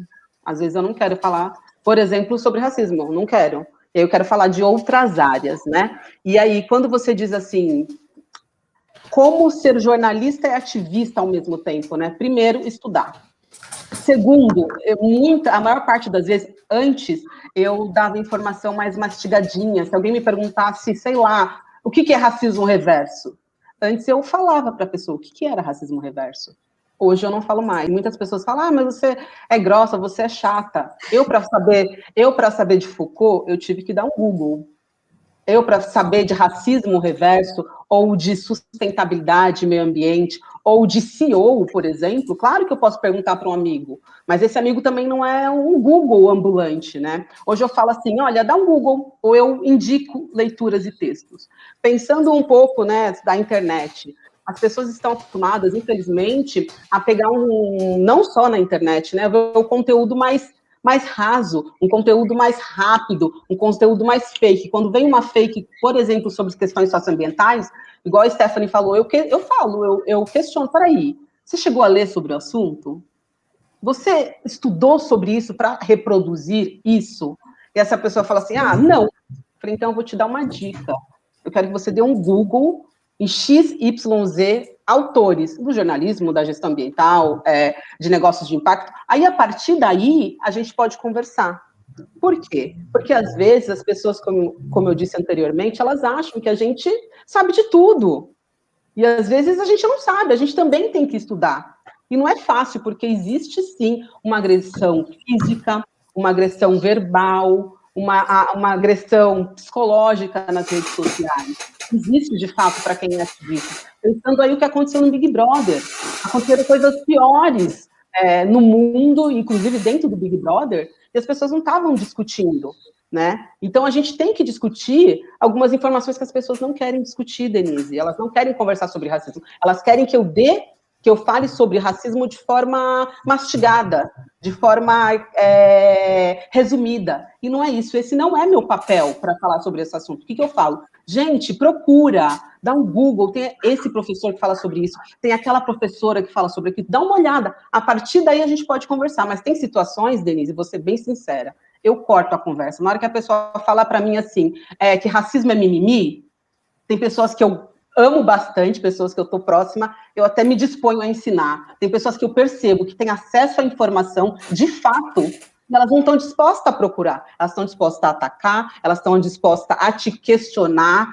Mas você nem é tão preta assim. Olha o formato da sua boca. Olha onde você chegou. Mas eu sei também que foi bem difícil para eu estar onde eu estava por ser uma mulher preta.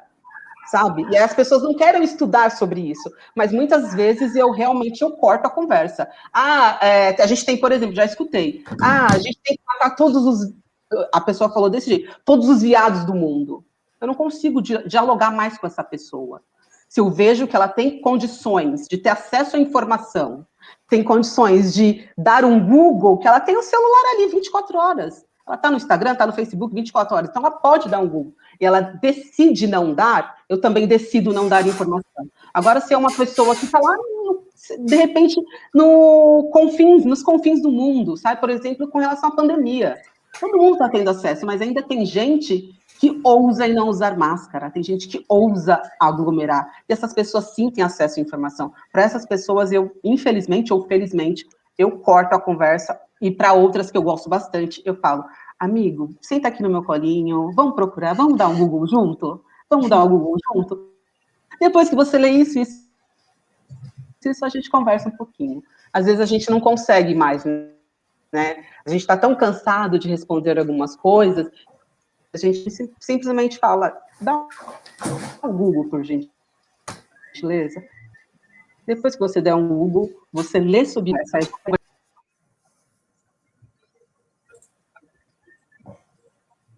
Acho que cortou o seu finalzinho, mas a gente entendeu.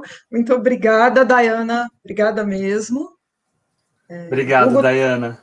tem mais alguma questão? Temos questões Um aqui. monte. Um monte. Mas só em resposta à Dayana, vivemos tempos muito difíceis, né? Eu acho que a estratégia, às vezes, de cortar a pessoa é o que nos resta, né? Porque determinadas situações causam até uma certa revolta na gente, não como jornalista, mas como cidadão, né? Você andar na rua e ver pessoas que se divertem, passeiam e não usam máscara, não tomam nenhuma proteção. Antes de eu fazer a minha pergunta, o Nicolas queria fazer um comentário sobre o que Dayana falou, então vou passar para ele e já faço. Sobre o que ela falou da máscara, outro dia eu vi um meme que era assim, que antes para a gente perceber que uma pessoa era imbecil, a gente precisava conversar com ela, né? Hoje basta ver que ela tá andando na rua sem máscara, então é muito mais fácil, né? Detalhe, ficou muito mais, né? A gente só vê que a pessoa tá andando sem máscara, a gente já vê que é um imbecil. Já poupa nosso tempo, né? Poupa muito. E aí eu deixo um recado aí, né? Até cheguei a comentar com um grupo, eu perdi meu tio e minha tia, um casal de pessoas muito queridos para a Covid-19, né? E chegou na minha casa, né? Às vezes a gente acha que não chega, meu tio morreu depois de 48 horas que minha tia faleceu. Ou seja, meus primos ficaram sem paz. Então, é isso que o Nicolas falou, né? A gente olha para algumas pessoas e fala, eu não acredito, com tantas informações, e eu concordo também quando a Stephanie fala que são muitas informações, né? A gente precisa filtrar o que a gente pode passar, o que a gente não pode. Porque fake news mata a gente, mata sério. Fake news mata, fake news adoece, fake news destrói famílias, fake news destrói pessoas psicologicamente. E nós, como jornalistas, temos a obrigação de levar a informação, porque as pessoas têm o direito, por lei, de receber informação de forma clara, objetiva e isenta. Acho que seria esse o recado que eu deixaria. Isso bate um pouquinho naquilo que eu falei sobre responsabilidade no conteúdo. Uhum. Com certeza. É tudo muito difícil, né, da gente absorver, né? Bom, mas vamos mudar um pouco o assunto. Vou fazer uma pergunta minha aqui para a Stephanie, e essa pergunta é motivada por algo que a gente observa dentro da universidade, dentro do nosso curso, conversando com muitos alunos, e até tem a ver com o que a própria Stephanie falou para a gente no momento da fala dela. O que falar para os alunos que se interessam pelo mercado financeiro, né, pela cobertura do mercado financeiro? Por que eu falo isso? Porque eles são poucos.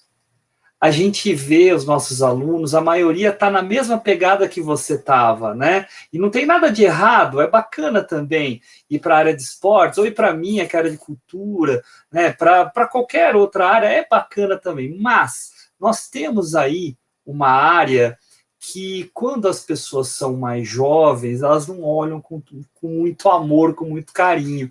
E até teve alguém que comentou aqui, desculpe, eu não lembro agora o nome da pessoa, de que algumas áreas são áreas que dão muito dinheiro para o profissional que vai trabalhar lá. Então, Stephanie, o que você tem a dizer para os nossos alunos, primeiro, para estimulá-los a ir para essa área de cobertura de mercado, e segundo, para aquele que está interessado, como se desenvolver melhor já nesse primeiro momento para estar pronto para esse mercado aí como estagiário mesmo?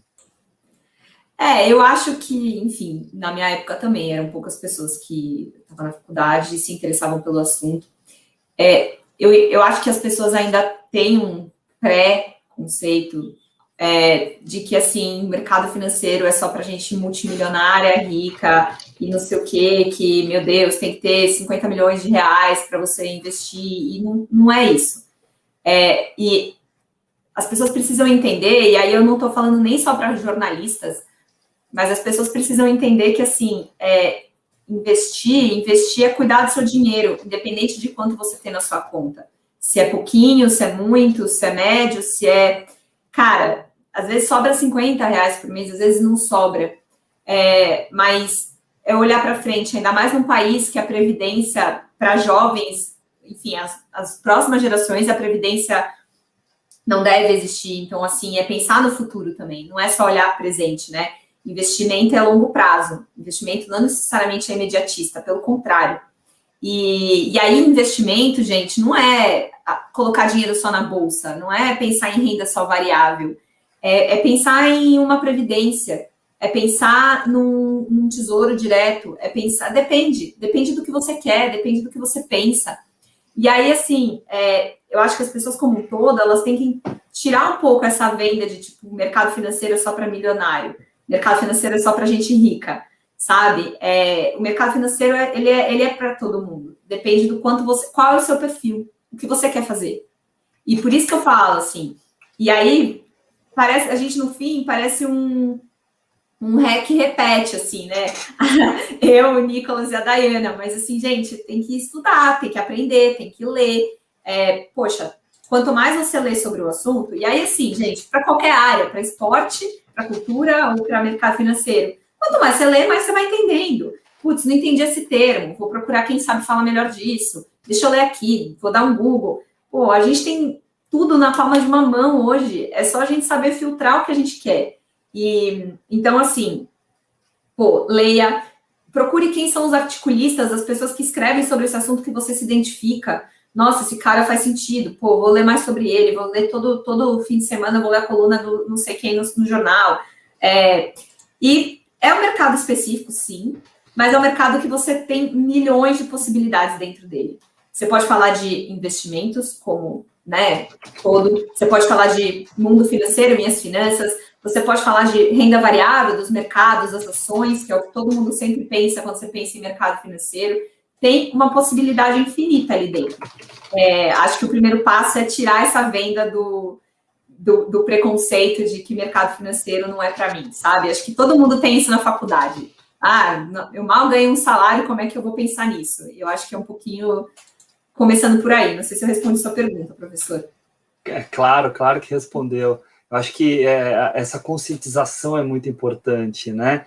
Não apenas do público, que é a nossa parte como serviço, mas também dos alunos, para ver como é uma área aí que está precisando mesmo que se renove os alunos, né? Que se renove os funcionários. Sim, outro dia eu recebi um pedido de indicação para profissional exatamente nessa área, né? Indiquei uma pessoa incrível, uma pessoa ótima, né? Mas poderia ter mais opções, tenho pouquíssimas, exatamente por causa disso. E o mercado tem também a parte, vou dar o exemplo do Zero ao Topo, que é o nosso podcast de empreendedorismo. É empreendedor, gente, você é empreendedor sendo uma manicure e você é empreendedor sendo dono da XP. As pessoas são empreendedoras e você precisa aprender sobre isso. Independente de qual é seu negócio, se você é o dono da padaria, o dono da vendinha, ou se você é dono de um banco. Então, eu acho que as pessoas têm que entender que isso agrega a vida, né, como um todo. É uma educação também que você precisa ter. A educação financeira, ela deveria vir da escola, inclusive. Ela não deveria nem começar só na faculdade, no curso de jornalismo. Ela tinha que vir da base. Desde uma criança ali na escola, aprendendo a gerir os seus lápis de cor, ali naquele momento. Então, acho que é isso, sim. Perfeito. Obrigado, Stephanie. Imagina. Obrigado. Eu tenho uma pergunta aqui agora para o Nicolas. A gente já está chegando perto do final, então eu vou fazer essa pergunta para o Nicolas, depois eu vou finalizar aqui com vocês últimas considerações. Então, Nicolas, a gente tem uma pergunta aqui da Duda, que eu acho que seria legal você fazer um comentário, né? Como trabalhar na área de marketing digital e social media, por exemplo, atendendo diversos clientes e não perder a essência do jornalismo? A bola é sua. A linha é um pouco tênue, porque, assim, eu sou um pouco suspeito, porque eu sempre fui um pouco rato de agência, eu sempre trabalhei em agência de publicidade. Obviamente que, assim, a produção de conteúdo, ela sempre esteve atrelada ao meu trabalho, então eu sempre estive com a produção jornalística ali no meu dia a dia, mas se eu tivesse deixado de escapar, hoje eu seria um publicitário, embora eu esteja fazendo MBA em marketing, que é algumas alçadas do marketing que eu quero estudar, entendeu? Mas também eu quero fazer MBA em muitas coisas. É uma linha muito tênue. Eu não sei se a sua pergunta está mais relacionada à gama de clientes também. Mas eu acredito que sim, viu, Nicolas? Eu acredito que também é os dilemas também, né, que a questão do trabalho traz para a gente, né? O interesse financeiro e o interesse jornalístico, né, que ficam lutando, né? O cliente que quer uma coisa de um lado e você do outro, tendo que ter essa questão ética jornalística trabalhando ao mesmo tempo, né? É um pouco complicado, você tem que não só ter um jogo de cintura, e eu acho assim, voltando naquele lance da responsabilidade, se você é uma urgência, saber escolher muito bem os clientes com quem você vai trabalhar. Saber muito bem os clientes com quem você vai trabalhar e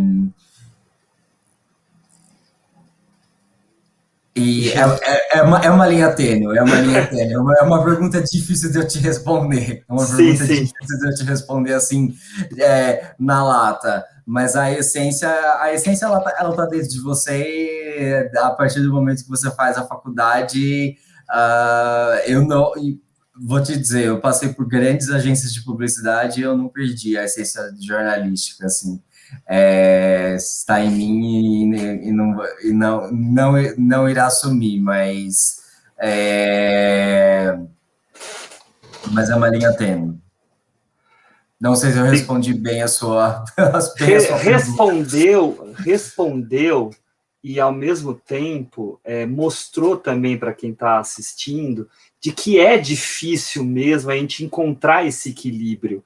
Então, essa dificuldade em colocar em palavras algo que a gente até faz na prática, sim. Mostra para a gente que o tempo todo decisões que precisam ser tomadas, não dá para ser 8 ou 80, entendeu? Você tem que ter um trabalho aí de pensamento. Mas a Stephanie quer fazer um complemento sobre a tua fala, então eu vou passar para ela. Por favor, Stephanie. Eu acho que é muito o que o Nicolas falou e, enfim, eu acho que é uma questão de ter responsabilidade crítica, né? É isso, assim. Sim. É a responsabilidade crítica, é você saber, assim, eu estou ali com uma pessoa, com uma empresa, ou qualquer que seja o órgão, e uma coisa é a gente fazer um trabalho a favor deles, né? Outra coisa é você construir uma não verdade, né? Então, eu acho que é aí que entra a parte crítica do jornalista, que falar assim, não, peraí, calma aí, que não é bem desse jeito, vamos construir. Não sei se o Nicolas concorda, mas é o que eu imagino. Sim. Vamos fazer um vídeo explicando tal coisa? Vamos, mas peraí, vamos ver quais informações você quer colocar nesse vídeo, né? Então, eu acho que é um pouco nesse sentido, de ter esse discernimento, eu imagino. Só finalizando, por exemplo, hoje eu presto mentoria de redes sociais, mas, por exemplo, eu trabalho numa empresa totalmente jornalística e eu trabalho na parte editorial também, então eu tenho o meu trabalho jornalístico, ele está presente no meu dia a dia também. Eu não deixei de ser jornalista, mas o meu lado, vamos dizer assim, um pouquinho marqueteiro, ele está ali também, pendendo ali de vez em quando. Você entende os dois lados do balcão, na verdade, né? Sim. Pessoal, a Dayana quer também fazer um comentário, eu vou passar para ela e já vou pedir para ela emendar as considerações finais dela a respeito da nossa mesa, e depois eu já passo para os outros 2 palestrantes. Eu já me despeço aqui, só vou daí fazer a passagem de um para outro, e quem vai finalizar a nossa mesa será a professora Denise Paiero, tá? Eu agradeço aqui vocês, muito obrigado, beijo para vocês, e Dayana, por favor, beijo, é com você. Obrigada. Bom, só queria completar o que a Stephanie falou, né? Análise, uma palavrinha que eu uso bastante no jornalismo, né? Ética, análise crítica e ética, porque nós, jornalistas, temos que trabalhar com análise crítica e técnica. A gente não pode nunca deixar de fora a ética. A gente trabalha com cliente, já trabalhei com cliente, como a Stephanie falou, não vou trabalhar com não verdades. Você quer, às vezes é difícil você se posicionar, ainda mais se você precisa daquele dinheiro que você, né, aquele é o único emprego que você conseguiu em anos, mas sempre tentar, ser irredutível. Olha, eu vou trabalhar com você, mas eu sou uma pessoa que trabalho sempre na minha vida com análise crítica e ética. Você topa trabalhar comigo? Vai ser assim. Se não topar, hoje, nesse momento, eu posso, né? Algumas vezes eu não pude fazer isso, mas hoje eu posso falar, então tchau. Se for trabalhar com meia verdade, com não verdade, eu não quero trabalhar com você. Muito obrigada e até mais. E acho que é isso que eu queria completar. Queria agradecer a oportunidade de estar aqui novamente no Mackenzie, de voltar a rever professores queridos, Denise, Vanderlei, Santoro. Foi um prazer estar com vocês. Conhecer o Hugo, que eu não conhecia. Sim, muito obrigada. Dividir essa mesa com pessoas sensacionais. Stephanie, você é brilhante. Nicolas, você é sensacional. Adorei conhecer vocês. Muito obrigada. Você também. Por esse troca-troca, né? Na Bienal de Artes de São Paulo, a gente fala que a gente gosta de fazer troca-troca, né? Troca horizontal de informação, não vertical. Muito obrigada pela experiência da gente trabalhar com esse troca-troca horizontal. Muito obrigada. Nicolas, se você puder fazer sua despedida, por favor. Eu gostaria muito de agradecer a professora Denise pelo convite, fiquei muito lisonjeado. Eu deixei meu e-mail aí no final da apresentação. Eu sei que a minha profissão, ela é uma profissão, digamos assim, um pouco nova, então se alguém ficou com alguma dúvida, quiser entrar em contato comigo por e-mail, por Instagram, pelo LinkedIn, para tirar alguma dúvida, por favor, sintam-se à vontade. Muito obrigado. Obrigado, Nicolas. E agora terminamos com quem começou. Stephanie. Eu queria agradecer, foi super enriquecedor, assim, eu não conhecia a Dayana e o Nicolas, também não te conhecia, professor Hugo, foi muito legal ter essa conversa com todo mundo. Eu adoro fazer esses bate-papos, acho que são sempre trocas de experiências, não só entre a gente, mas é muito bom saber o que a galera que está se formando agora, que é o nosso futuro, se interessa, e quais são as dúvidas, quais são as dores, porque eu sempre falo isso, inclusive a minha estagiária é aluna do Mackenzie, a Isabela, e eu sempre falo, gente, eu já fui estagiária um dia, todo mundo já foi, e é sempre importante lembrar isso, sabe? De que as dores são sempre de início e a gente precisa sempre construir, e assim, todo dia a gente constrói, né? É o que eu falei, eu mudei de vida depois de 11 anos. E essas construções que vão criando quem somos, né? E acho que todo mundo aqui tem essas histórias incríveis, eu adorei, foi ótimo, espero que eu tenha esclarecido as dúvidas de vocês. Quem quiser, me chama no LinkedIn, eu mando os links das palestras que vocês se interessarem, das matérias que eu conversei, mando os links do YouTube do Infomoney, tudo que vocês quiserem, a gente pode ir trocando também pelos chats, enfim, vou deixar depois meu e-mail também. Obrigada, pessoal, prazer. Eu quero agradecer todos vocês. Tem como colocar todo mundo, Emira, aqui para eu dar um tchau para o pessoal? Acho que foi incrível. Então, muito obrigada de verdade por terem aceitado participar. A ideia dessa mesa era mostrar caminhos, possibilidades. Eu acho que vocês três têm trajetórias muito diferentes, né? E tem em comum o fato de estarem trabalhando em áreas, na maioria das vezes, fora de redação, alguns passaram por redação, quer dizer, então, eu acho que são trajetórias muito ricas, Eu trabalho com algumas disciplinas que são fora dos assuntos ligados de redação, jornalismo empresarial, assessoria, e é uma coisa muito curiosa, né, que há, sei lá, 10 anos, faz tempo, quando eu comecei a dar essas aulas, tinha muita gente que torcia o nariz e falava, mas não é jornalismo. E aí isso mudou muito. Hoje eu não sinto mais essa resistência por parte dos alunos, e vocês estão aqui para provar que dá sim para fazer jornalismo com qualidade, né, para ser ético, trabalhando em áreas que são fora de redação, passando por áreas diferentes daquela que vocês imaginaram desde o começo, né, da trajetória de vocês. Então, isso é muito enriquecedor e agradeço muito. E até um dado que eu tenho que é muito relevante. Ano passado eu entreguei uma pesquisa junto com vários outros professores de jornalismo e publicidade, talvez alguns de vocês tenham até respondido a minha pesquisa. Uma das coisas que a gente fazia era uma enquete para saber onde o pessoal que era egresso do curso de jornalismo do Mackenzie estava trabalhando, e mais de 60%, quase 70% trabalhavam com comunicação, mas fora de redação. Então, eu acho que a gente tem que olhar para esse mercado com muito carinho, com muito interesse, e agradeço muito por vocês terem trazido aí essas trajetórias inspiradoras aqui para a gente. Quero dar os parabéns para todos vocês, para quem está nos acompanhando pelo Dia do Jornalista, né? Por isso que a gente está aqui.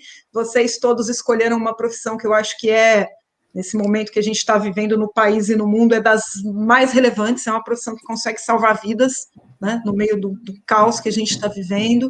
Então, parabéns, obrigada por terem insistido, né, por estarem, né, nessa profissão com a gente. Então, obrigada para todo mundo, e eu quero convidá-los, quem está aqui assistindo, e vocês também, para acompanharem as nossas próximas mesas. A gente tem mais 2 mesas, hoje, agora no período da tarde, uma sobre mulheres no mercado de trabalho, de jornalismo, e a outra sobre cobertura política no Brasil e no mundo, tá? Obrigada mesmo, obrigada TV Mackenzie, Emir, Hugo, todo mundo que está acompanhando, e bom almoço para vocês. O pessoal fica ouve hora de almoço e a galera acompanhando, aí, galera, do chat, então, parabéns, tá? Obrigada, gente. Azar.